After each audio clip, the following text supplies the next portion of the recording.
Because you are live. We are live. Yeah. There's nobody on. One person's on. All right. Hello, whoever you are. Looks like we've really messed this up. Live and learn. I said when we started, we were on our training wheels, learning this stuff. 3 people. I'm here with Dustin Simpson. Anybody out there can send us a message and just say that you're hearing us. I'd appreciate it. And where you're from, too. Where are you from? Anything you want to talk about? There's 2 people. Yeah, we had to change the URL. Let me see if it's. So we went to go live this morning, and we had, for those of you watching, Yeah, we had some kind of technical difficulty. We had Chuck on there twice. yeah. A lot of echoes. So last minute, we had to rebroadcast it, and echoes. So last minute, we had to rebroadcast it, and echoes. So. Oh dear. Last minute, we had to rebroadcast it. Okay, we're getting that echo. Oh dear. 11 people on. We'll just give it a minute. We had to. We got L. Johnson from Oklahoma, or Virginia, Oklahoma. That's like I lived in Nevada City, California, which is up out of Sacramento, and the signs coming up Highway 49 out of from Highway 80 say "Welcome to Nevada County," and people thought they were in the state of Nevada. And if you get on Google Earth or Google Maps and you look at Nevada County, California, look it up, and you'll see that it's shaped like a derringer. And the story goes that when the state of Nevada came along, Nevada City, which at one time was the 3rd largest city in California during the gold rush, it's just almost where gold was discovered. And so that's how then they adopted Nevada County on this county. Then when the state of Nevada came in, the people in Nevada County felt that they stole their name. And so they formed the county in the shape of a derringer pointed right at Nevada. So if you look at it, I'll tell you, it's very, it does look like a derringer. I don't know if that's true or not, but it's a good story. We got, looks like Dave from Dallas is on, from Texas. Hi, Dave. Dave's my old friend, and he's got a new podcast that is so good. He's with KLIF, and I think you do the morning show there on KLIF, Dave. Dave and I have known each other for so long, and I think we've only really known each other by email or phone or whatever for. I think we've only met a couple times, and Dave actually wrote for RV Travel for a while, and people in the Northern California area will remember him as the host as on KFBK for so many years, which was talk radio in Sacramento. And anyway, I always tell the story that when Rush Limbaugh started, he started at KFBK, and Dave warmed the seat for him in the morning. So he's got some unusual history. Anyway, it's great to see you, Dave. Somebody got married there. Our house 1 year for dinner. Did you get married in the Episcopal church up the street there by any chance? It's the most beautiful little. If you look at pictures of Nevada City, if you got married in Nevada City, the little church is at the top of Broad Street. That's right. I did come out to your house, Dave. You tried to fix me up with somebody. That's right. I forgot about that. How long ago was this, Chuck? Oh my God! Before you were born, almost. Yeah, before you were born. Well, we invited a bunch of people. How many years ago was that? Huh? How many years ago was that? right about when you were listen, your mama was still buying you diapers. It'd be funny if you have like an old girlfriend that accidentally came on, you Oh, know.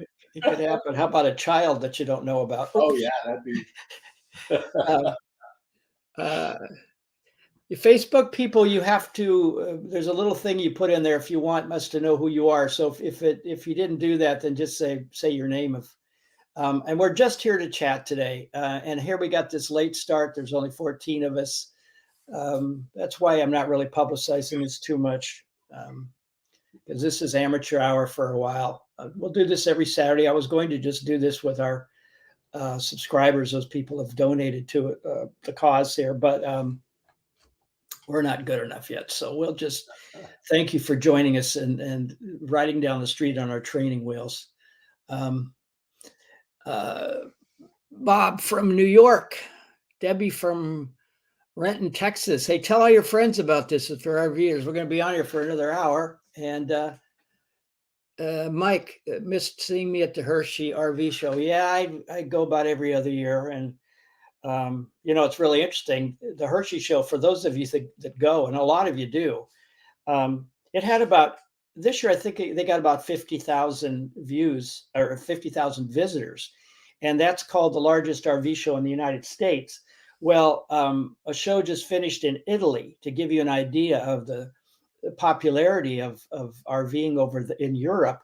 And it had, I think, 111,000, somewhere right around there. So more than double what Hershey had, the biggest show in the United States. And then the big show every year in not Cologne, in Germany, brings in a few 100,000. RVing is not just an American thing. It's big in South Africa, of course, Australia and New Zealand. And I have spent a month traveling New Zealand in an RV, a rented RV. It was New Zealand is incredible if you ever get a chance to go there. The whole, it's like if you took the best parts of the United States and you got rid of all the ugly parts and you just took the very top beauty spots and put them into a region about the size of California. That's what New Zealand is. Every time you turn a corner, and I know we have readers down there, so if any of you are down there, tell us where you are. Maybe I visited.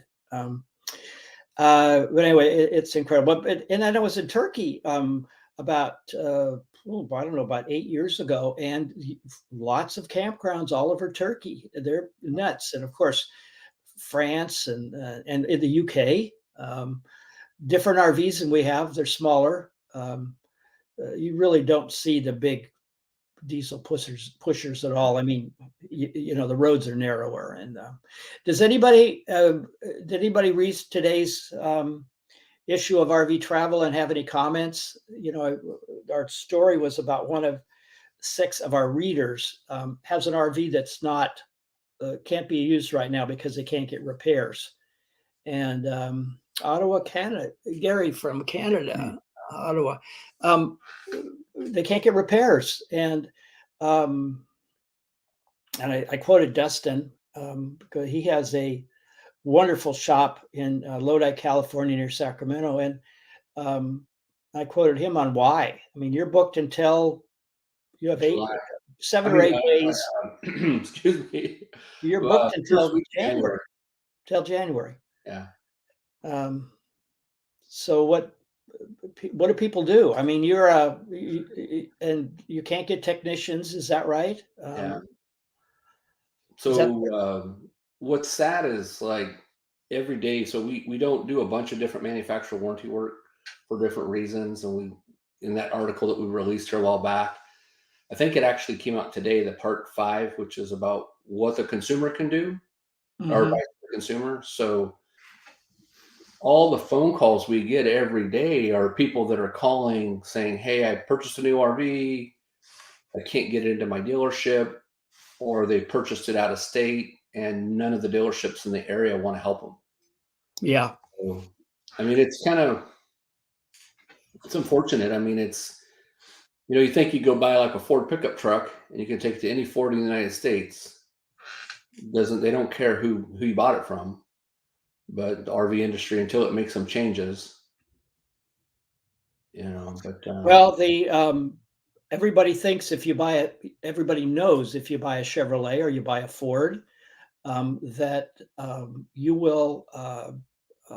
you can go to any Ford dealer. If you break down the road, whatever, just get into the local, get your tow service take you in.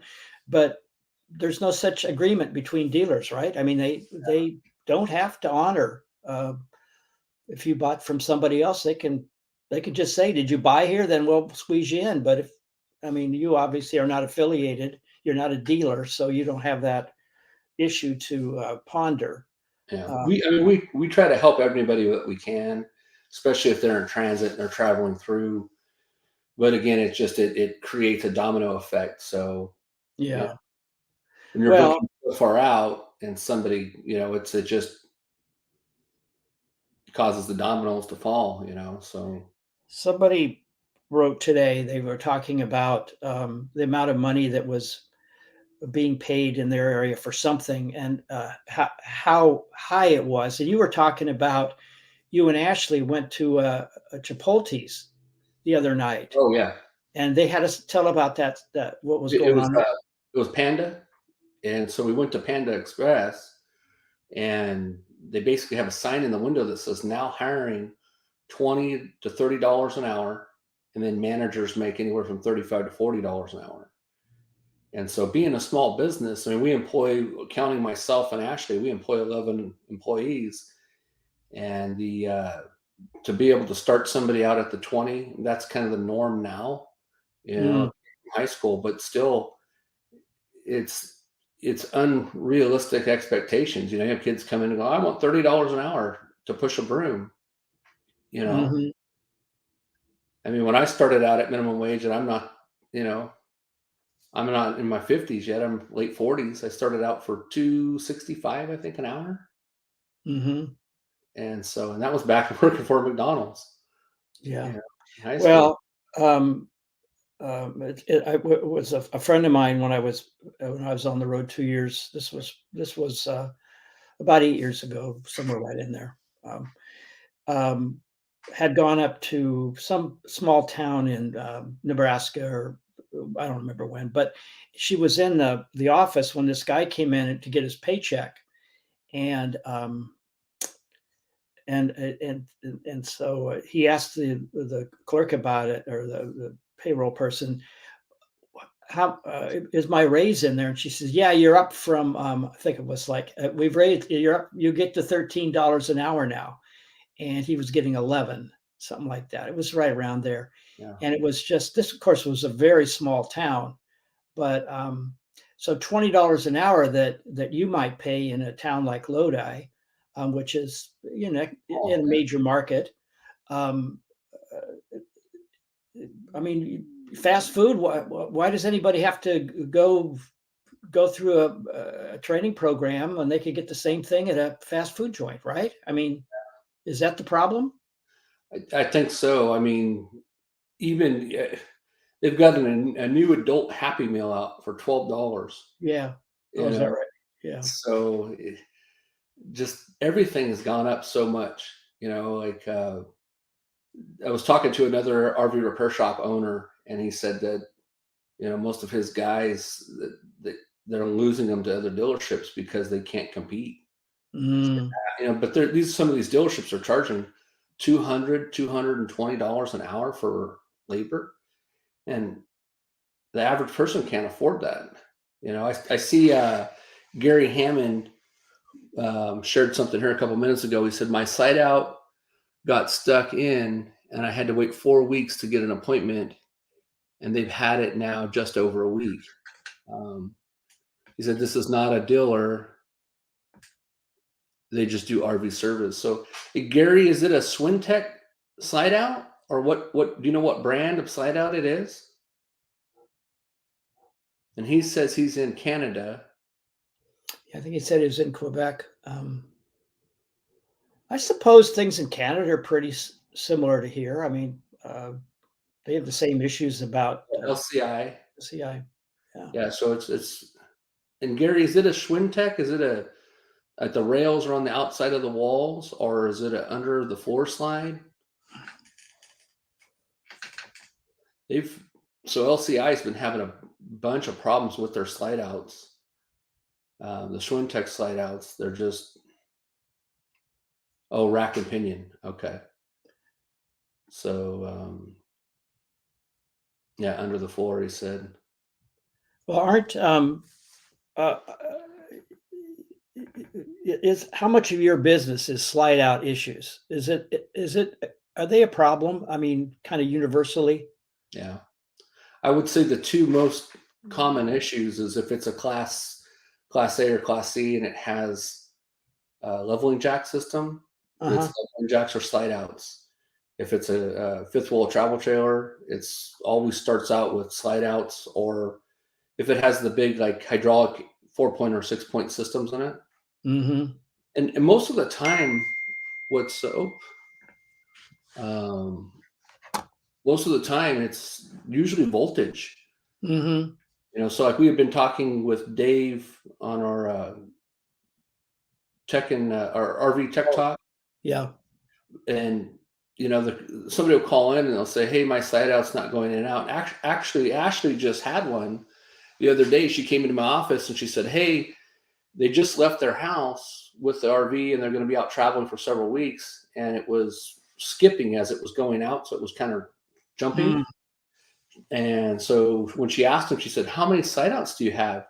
And they had three. And by the time they got to the third slide out, that's the one that was skipping. So mm, after we said, well, the first slide out ran out correctly, the second one and the third one, well, by the time it got to the voltage, they weren't plugged in. So by the time the batteries got to the third slide out for the draw on it, that room was actually ratcheting. So we told them, hey, when you get to your campground, plug it in, let it charge overnight, and then check back in with us. Just let us know. And sure enough, that's all it was battery voltage. So we actually were able to send them that link of that article talking about mm, checking the water in the batteries and how often. But a huge majority of the time, it all comes back to batteries. mhm. Um, I think, you read, all the time about, most repairs can be made by RVers themselves. But, there's a lot of people that just aren't handy. They don't we had did a survey we've done surveys, what kind of how many tools do you carry? And most of them carried, screwdriver, hammer, basic stuff, yeah, pliers.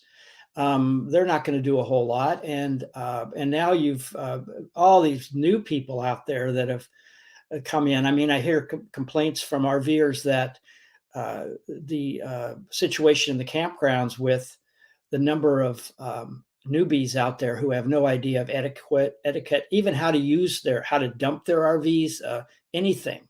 yeah, This huge increase, just to 600,000 RVs last year. yeah, Now it's dropping to 400,000. It's starting, the pandemic's easing. People are going back to Europe. They're getting on cruise ships. Um, and I think one of the stories we're going to be looking at is what's going to happen to value of used RVs um, in 2023. I mean, what was it? 13 last month from August to September. Yeah. The wholesale price at auction for motorhomes went down 13% mm, and about 3.5% for towables. Well, I suspect the same thing's going to happen um, this month too. yeah. So I've lots been of seeing change. it in our area. All the consignment lots, they're full, and then the Are dealers they? Yeah. are all full too. So I don't think it's any more of a supply and demand. Now it's going to be a saturation point. Yeah. So I think we're going to find that we're going to have too much, and they're going to be lowering the prices after a while to get rid of them.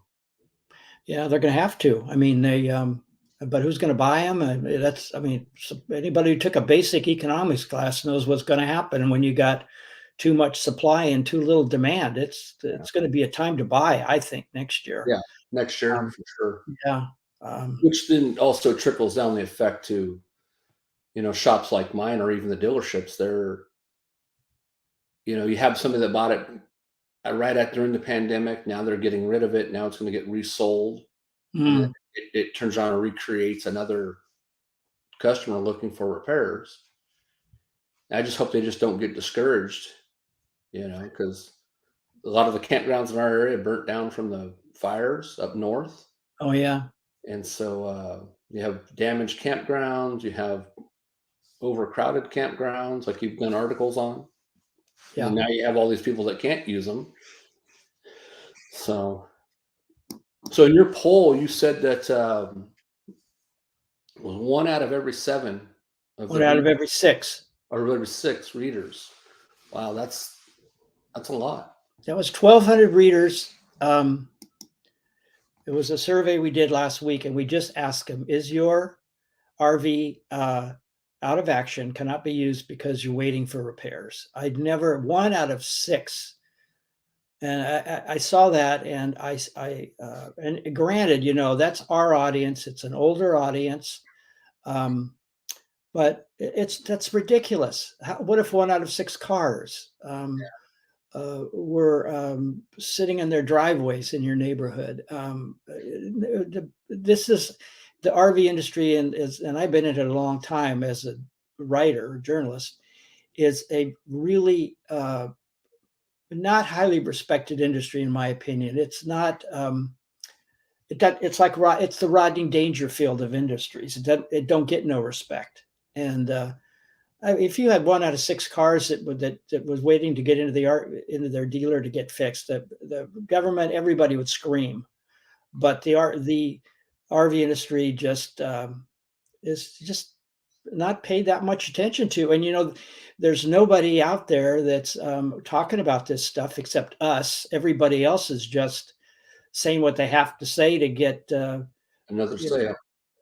To get a sale, and all the information that's out there is written by artificial intelligence. Not all of it, but so much. It's in the last year.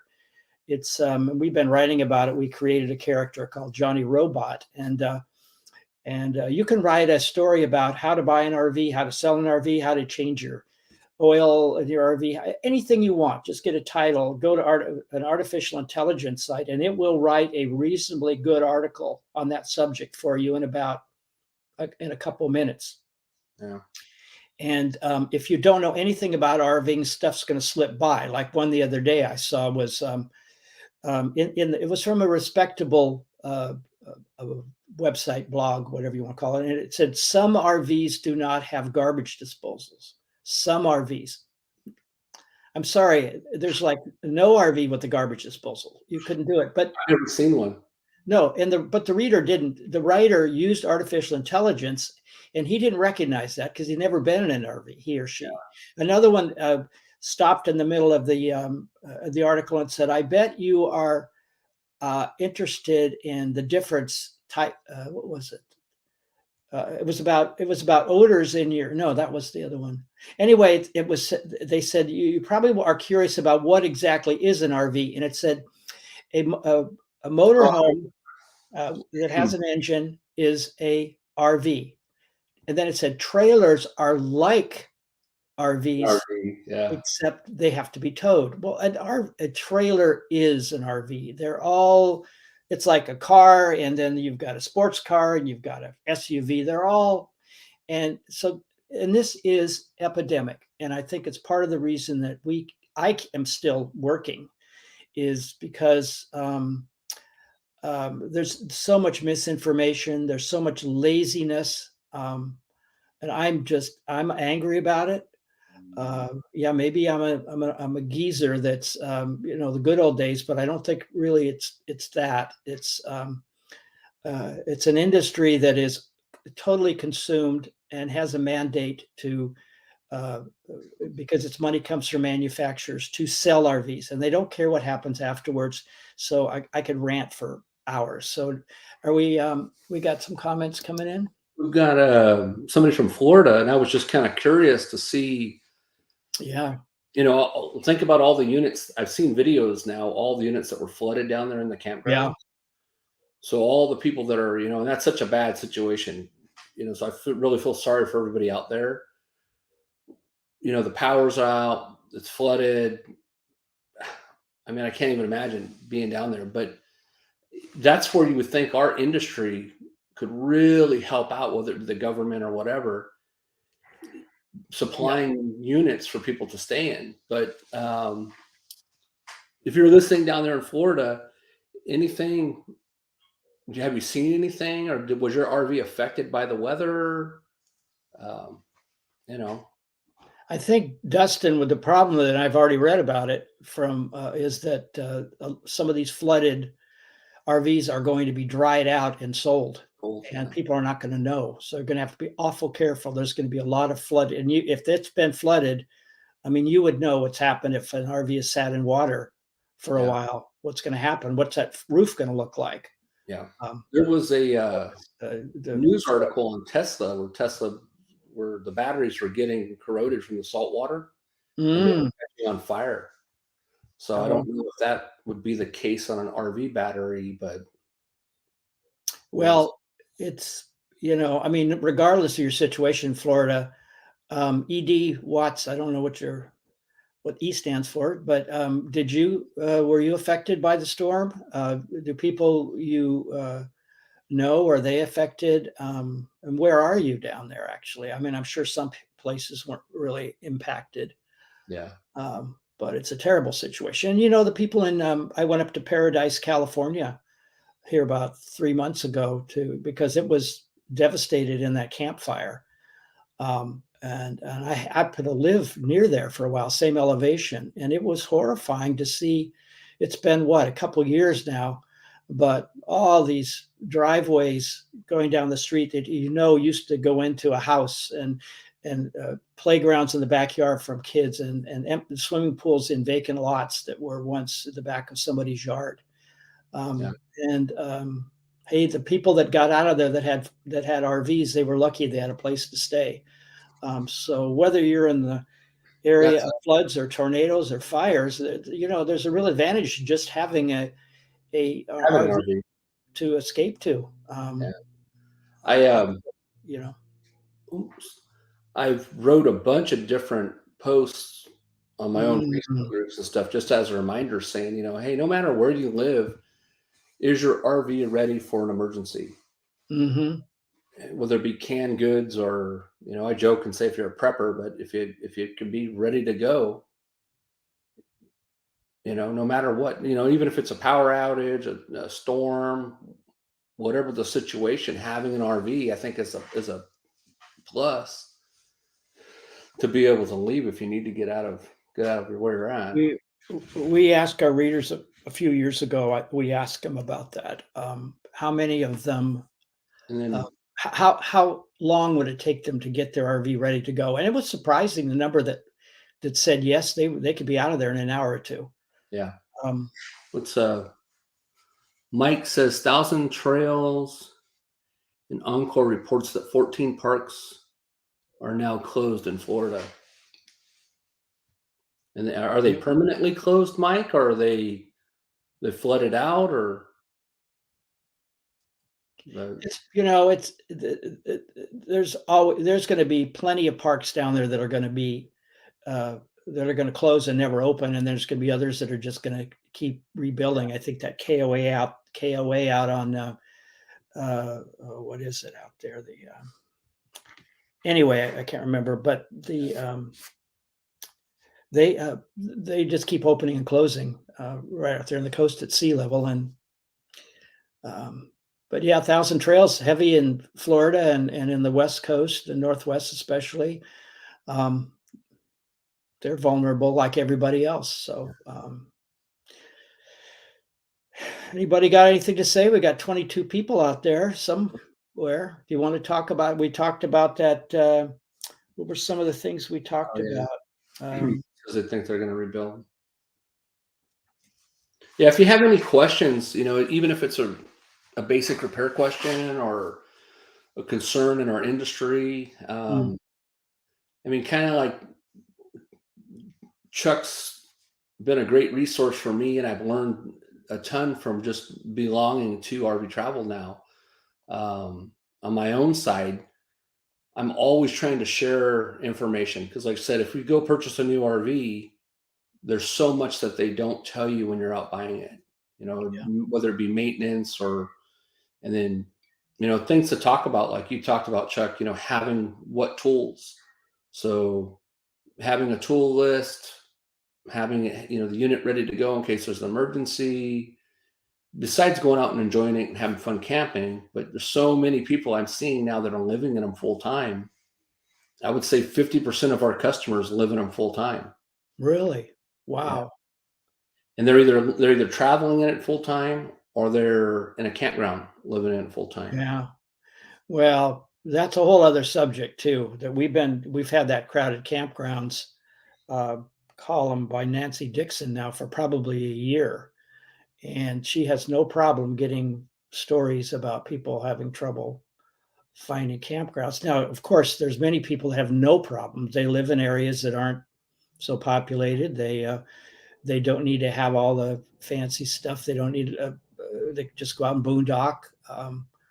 But there's a lot of people that are electricity dependent. They want to, and they're living. They have to live in an RV park, and so they're.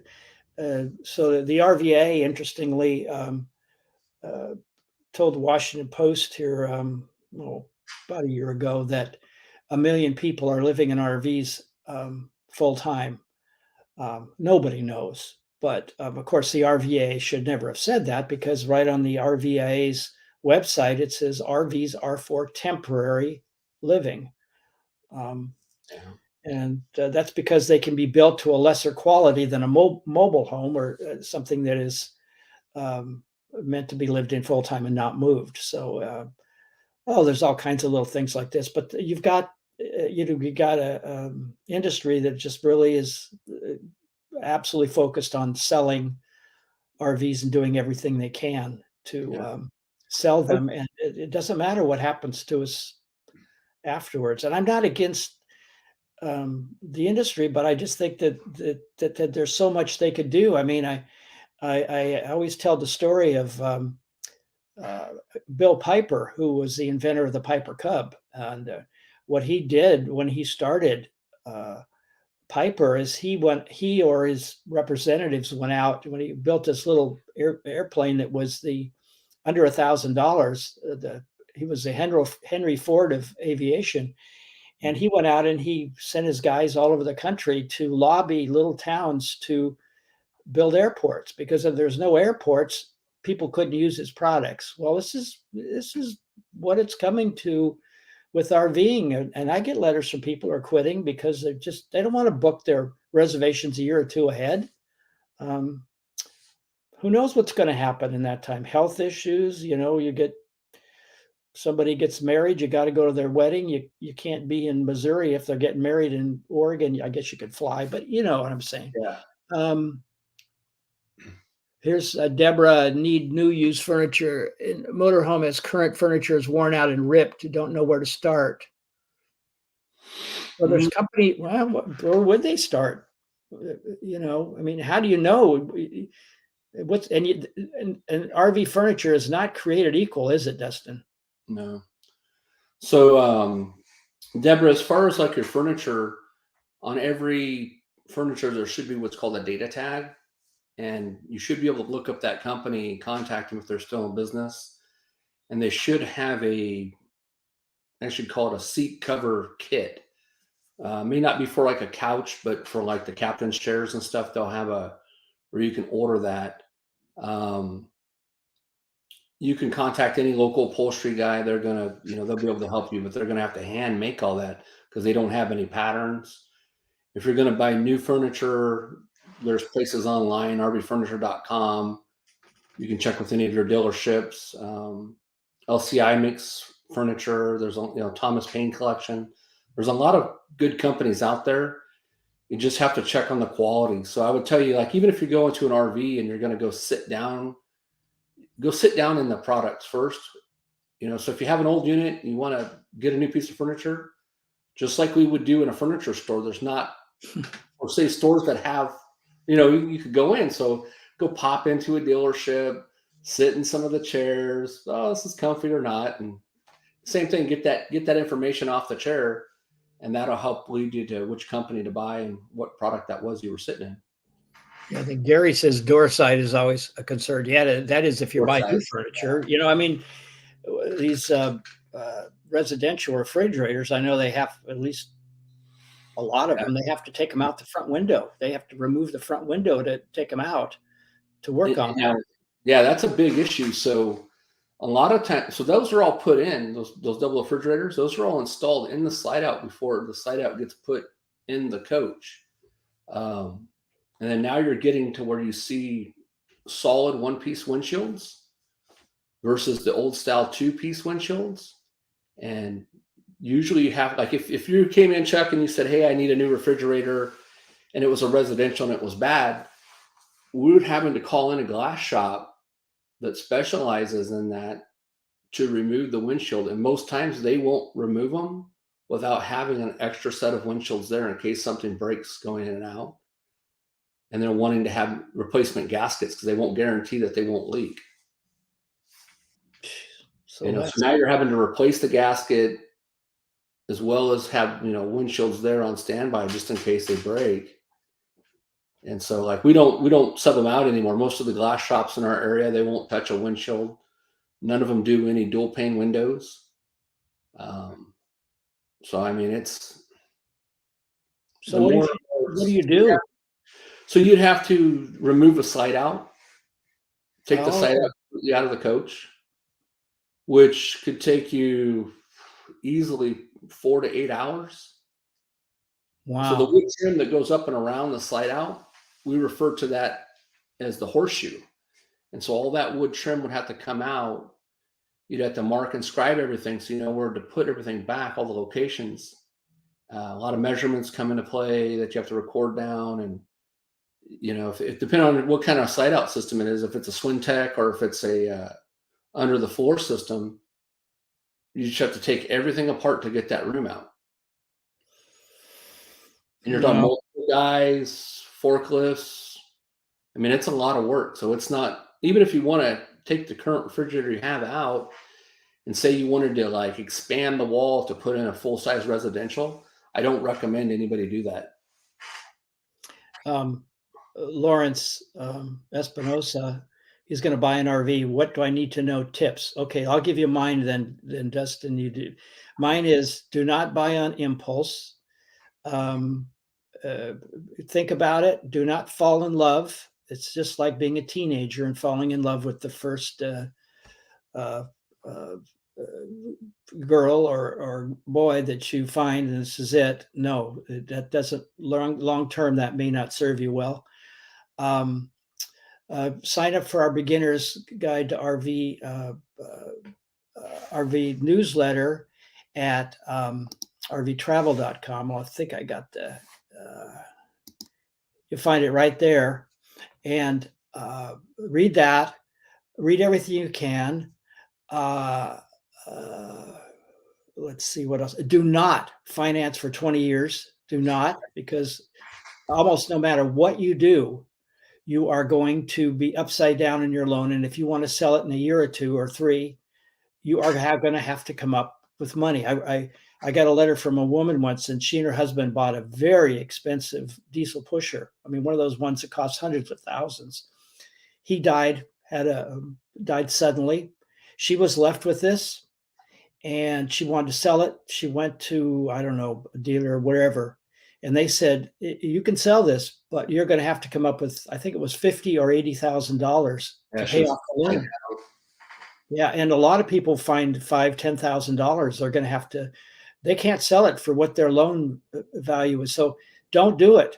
And whatever the monthly payment is, just double it, because you're going to have it, maybe triple. I don't know, but double it. You're going to have because of mechanical everything. It's awful. These RVs are not meant to last 20 years. Think about how old your kids are now and think about them being 20 years older. That's how long you're going to, you get one of these trailers to camp with your children, and they're 5 years old. You're still going to be making payments when they're 25. They're out of college. Yeah. And that's what's going on. That's not right. And that's what everybody goes, oh, I can afford 150 a month, or I can afford 800 a month. Well, can you 5 years from now? One of you loses his job, the economy changes, who knows? Yeah. So be careful and read RV Travel. Make sure you're getting our newsletter. We write about this all the time. And come to all these seminars, different seminars we're putting on like this. Once we get rolling, get off our training wheels, then we'll show up on time. Yeah.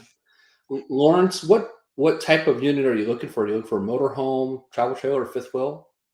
So one of the reasons I started all the groups that I have on Facebook is basically to help the consumer. So we do like free exterior evaluations on coaches when they come in, but we've done a lot of videos on YouTube for somebody that's just buying a new coach on our website. And I don't know if you have that or not, Chuck, but it's CaliforniaRevSpecialist.com. If you go on there, I have a drop down that's just for purchasing a new coach or a used coach. New or used buyers, I think is what we call it. And there's a couple of videos on there that you'll see what we're seeing when we walk through a unit. But do your research, look at, all the stuff you can't see. Everybody goes inside and, like Chuck said, falls in love. Oh, look how beautiful it is. And we had just wrote an article a week ago, I think, about carpet. So people will go in and they'll go, oh, look how beautiful it is. The outside looks nice, but I really don't like the carpet. And then they'll call a shop like ours to find out how much it costs to replace carpet. And you're talking, thousands of dollars, depending on how many slide outs it has. So roof sealants, it's not like you spill a bottle of water and you see it immediately. Look at real clear all your moldings, your insert moldings, your roof seams. Is there any cracks or separations? Have somebody go on that unit and look at it. And there's RV inspectors out there, but try to find a good shop or a small shop that you can trust and ask them to show you pictures. Yeah, the thing is, when you buy an RV, that most people just they fall for what the industry they call the bling, and that is they fall in love with how the floor plan or everything. But it's like Dave Solberg, who does our Ask Dave, who's a authority on RV repair and maintenance, and how to buy an RV. And the carpet can be really cheap carpet with 12, I don't know what the numbers are, but 30 threads per inch or something, or 12 on a cheap one. Yeah. The foam in the mattress and when you sit down on the dinette, the foam is might feel real good, but it's cheap. It's not going to last. Then you got another one that maybe is a little softer at the beginning, whatever, and it will last, but you go, no, that's.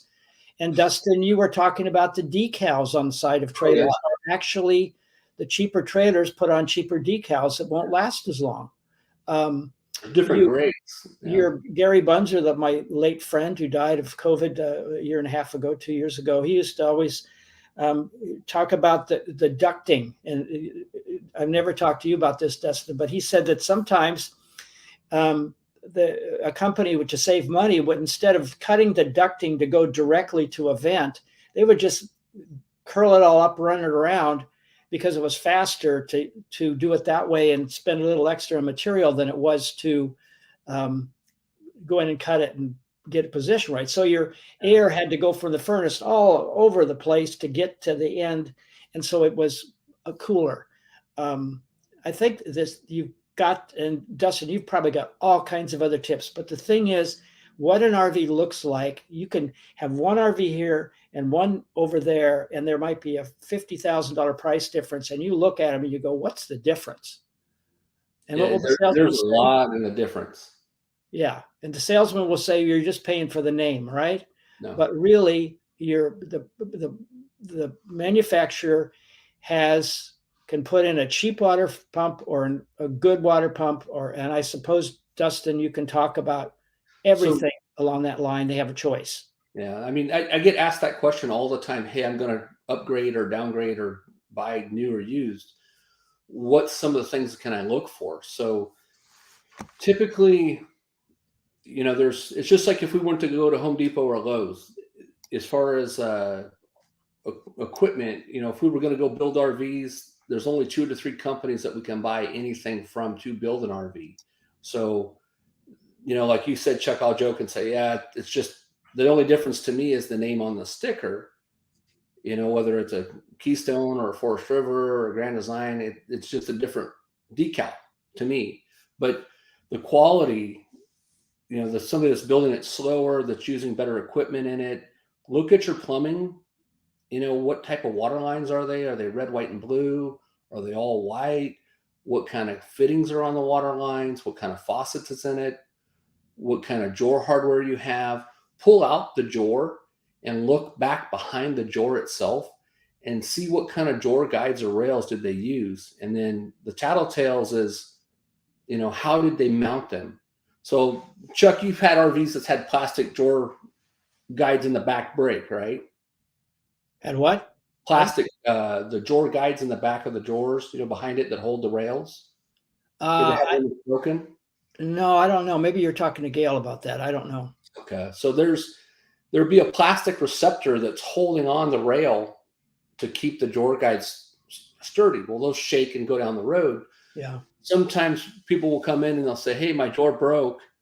When we pull the drawer out of it, we'll find that the manufacturer stapled the plastic support in the wall instead of screwing it, or they've only used 2 screws instead of 4. So really look at the detail. Don't be afraid to not, peek behind a false wall. Like you were saying about water pumps, is it a 2.5 gallon per minute or is it a 3.8 gallon per minute? I mean, there's tons and tons of details. Insulation, paint.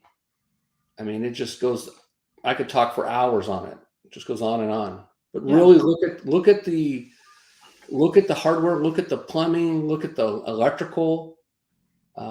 You were talking about vents. So whenever we're pulling down an underbelly or we're behind a wall, you're right, Chuck. Some of that ducking is just all over the place. And they'll find that once we resecure it or remove some of it or give it a straighter shot, they get so much more pressure and heat.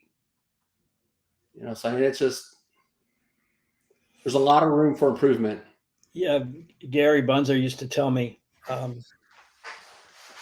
that one of the things I remember him telling me was that the guidelines from the RVIA, which is the RV Association that represents manufacturers, it says you have to have so many plugs for every foot long the RV is, but it doesn't say that you can put all of those plugs in one place, really close, like 3 in the kitchen and none in the.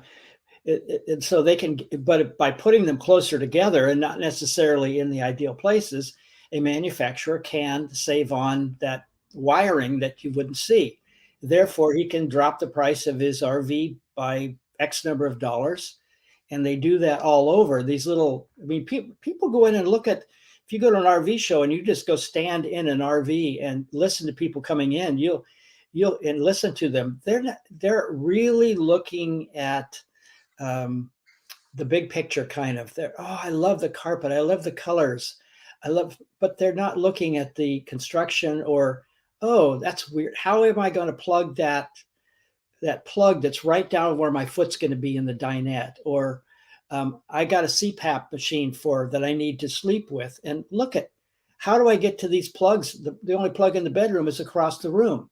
So they don't look at that and then they get it. And so you really, I think you need to have a good checklist when you go in. I really never said that before, but because there's so much to think about, and everybody should, I remember I was in an RV show just recently and had a sign on the bed, and it says, "Do not sit on the bed." And I thought, oh my goodness, how can you judge an RV? Because I've been in RVs where the beds felt like a box spring without a mattress. They were awful. How could you know? And same with a couch. How can you sit on it? And can you rest your head, or is it so uncomfortable? And I had I bought a Winnebago View, a wonderful little RV on a Mercedes chassis, the Sprinter. It had the TV up near the just below the ceiling, and it actually sitting on the couch, it was easy to see the TV. It was right there, easy, except it didn't. They didn't put a mechanism in there to tilt it down a little bit. So if you sat on the couch, You couldn't see you it. wouldn't get the full colors, and Yeah.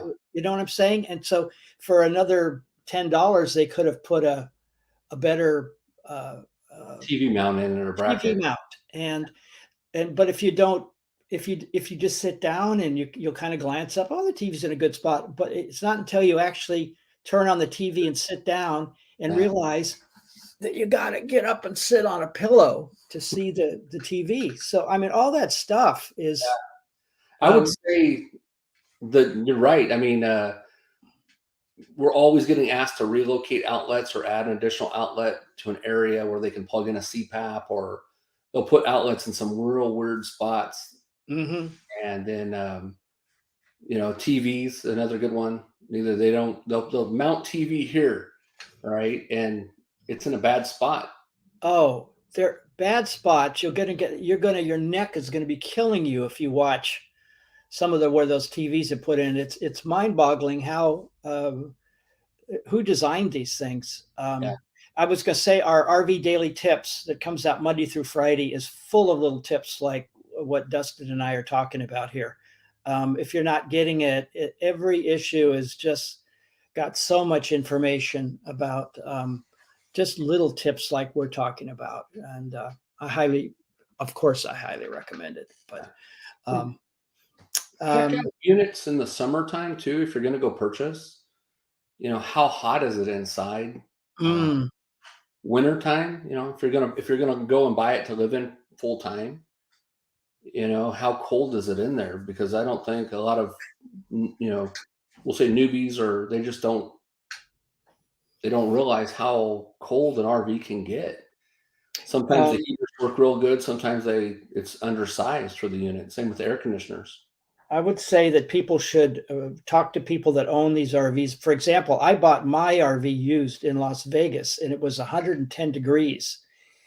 And we ended up staying in the driveway of the people we bought it from, and running those two air conditioners, and it kept it really cold. Yeah, So we were lucky. But what if we had bought that in the winter when it was 31 degrees? We would have no idea what the air conditioning system was like. So sometimes you just can't. I took a press trip once, and they gave us a very inexpensive Class C motorhome, and I'm telling you, the water pump in that thing sounded like a garbage disposal. It was awful. So, and do you try the run the water in an RV showroom where there's no water in the RV? And how do you yeah. run the Typically, it's heater not. when there's no propane in them? I mean, you've got to really uh, look around, talk around. These are just too expensive of a purchase for most people to not be careful. You cannot assume that it is going to um, you're going to get it, take it home, fill the fridge, get your bedding and the whole bit, and you're going to take off on a trip. No, very often you're going to have problems. It's not like a car. And Yeah. then you're going to find out the things you didn't pay attention to. Oh, I didn't realize cupboards. When you open a cupboard, You can't open it all the way up. you'll just let it go and it'll drop. And a good one will have some way to lock it up there, or at least have some Yeah, hydraulics. spring loaded hinge. Yeah, And but people don't do that. And they don't lie down on the bed and imagine that that's what they're gonna sleep on. So uh, they're uneducated. And finally, I will say this. And the problem with RVs, buying an RV, is that you just fall in love with the idea. And the RV industry is the pictures of RVs. They're always out on the coast. And there was one picture that's run all over that came from the industry, and it's this Class A motorhome, and it's the sun is setting over the Pacific Ocean, and it's up on a bluff. I happen to know that's just a pullout. yeah. How often you get in one like that? Hey, when you do, get out your bottle of wine, sit outside, enjoy yourself because they're out there, but they're just not. You're not going to have that every night. You're going to be stuck in a campground 10 feet from somebody a lot if you need hookups. Yeah. In the article that came out today too, Chuck, it's basically if I'm the consumer buying it, what should I do? So there's a lot of good bullet points in that. If everybody's watching still, Mm-hmm. if you're getting a, say if you know somebody, they're going to go buy an RV and they're getting a walkthrough. If the guy that's helping you is not able to answer your questions, or they're not spending the time to show you how to properly use that coach, then ask for somebody else. You're paying for that. Yeah. What's this one? This is Mike. At the Hershey Show, I saw Newmar for about 700,000. They only had 2 small kitchen drawers and closed closet that was 2.5 feet. Listen, this is not unusual. A lot of you think that everything would make sense. I went on a test drive with my friend Gary again, and we tested this new Monaco and took it out for half a day. And when we got back, I said to Gary, I said, "Did you notice something about this?" What? He said. And I said, "Did you notice there's no clothes closet?" And this was a 36-foot Class A. And he said, "No, I didn't." I said, "There's no place to put your clothes." There was a couple of cupboards in the back over the bed that were very small that you could put some stuff in, but not very much. So we went back back inside the factory, and I talked to the designer of this RV, and I said to him, "Is there some reason you don't have a clothes closet?" And he says, "Oh," he turned to the guy next to him. He says, "Didn't you put a bar over in the pantry?" Oh, Well, so you either have a pantry or you have a clothes closet. And this was an RV that was being sold for, it was an expensive RV. yeah. It was sold for full timing or seasonal RVing. The RV was discontinued in a year or so, but you just can't assume that these things are well thought out. Because we're so used to getting a car and everything is done just right. Right. Yeah. So it's Talk not, about you can't find the right RV, but you got to look around and be sure. And certainly buying a good used RV is a great idea. The owner can tell you everything about it, and if it's been well cared for, then that's the way to go and save all that depreciation cost that in the first few years is just a killer in normal times. Yeah. We're actually about an hour into this. We'll live and learn. We messed up. Dustin, thanks for showing up. Anytime. Nobody else could make it today, and it's just as well because we didn't get this thing started the way we were supposed to. Those of you that stuck with us, thank you. Probably would have had quite a few more, but we had to start up a brand new video stream, and some of the links out there aren't working. So I'm sure there's some frustrated people, but that's the way it goes. If any of you are real experts on this sort of thing, then doing these things, and would like to volunteer with us, and perhaps one day it'll turn into something where all of us are volunteering now. But I want to see these things going all day long on different subjects. So if you're an expert on something and you'd like to either come on with us, we can bring up to 10 people in at a time and can join us. So if you want to come on and ask us questions in the studio, we can invite you. And so please, Chuck at rvtravel.com, Chuck at rvtravel.com. Let me know. And hey, come on next Saturday. So Dustin, did you have anything else to say? No, just we appreciate everybody following and watching. And like Chuck says, as we continue to grow this channel, hopefully, we'll provide you with good tips and tricks and advice and things that you can share with your friends and family and anything RV related. I mean, I sometimes I know we'll get into a negative on stuff, But I love RVing. Chuck loves I RVing. love RVing. That's what we're here for. Is we're here to help. Yeah. Yeah.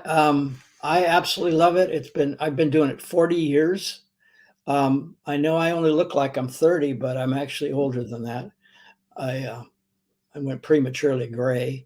But I've been doing this for 40 years, and I have seen a big difference in uh, everything to do with it, not just the RVs, but the lifestyle, the way people are using them. RVing was not cool for most of the time that I was in the industry. It was grandma's and grandpa's playhouse. That was the bumper stickers, or we're spending our children's inheritance.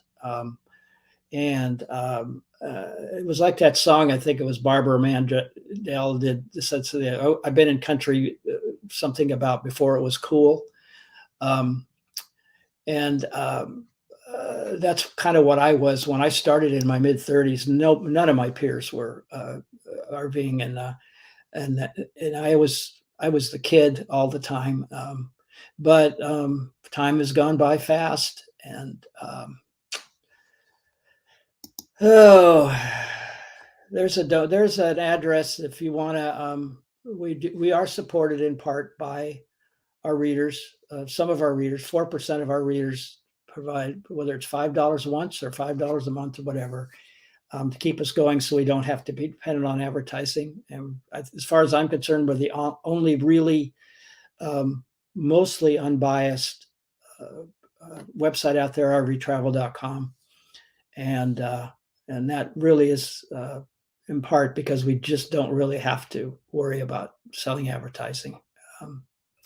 It definitely helps, but I'd rather have our readers chip in a little bit and not have that pressure that comes with advertising. And I don't care what anybody says. If you take money from somebody, especially a lot of money, then I've been in the publishing business my whole life, and I know that the pressure that puts on you to keep your mouth shut if you see something wrong, or say something nice when you really shouldn't, because, hey, I don't want to lose a few $1,000s because I say something that I'm honest, So. Whenever I say something about a company, I'm not getting paid from anybody except for the Yeah. hardworking people that are actually paying us to do the work. So if we talk about a business or a company, there's no sponsorships or free things or anything like that. It's just, because I like the product, or if I don't like the product, Excuse me. I throw Well, it out. I get letters every day from people that want to, companies that want to pay us to run articles, and it might be hundreds of dollars. And all I got to do is copy it and put it in there. And some of them will say it's okay to put sponsored posts. Others say, no, can't do it. And they might even pay you more. And we could make thousands of dollars a month just by doing that. But I'm not going to do it. And so we got a few more comments here. Let's see what. Mike, thank you for thanking us. Bob W, again, thank you. Facebook user. Thanks, Bob.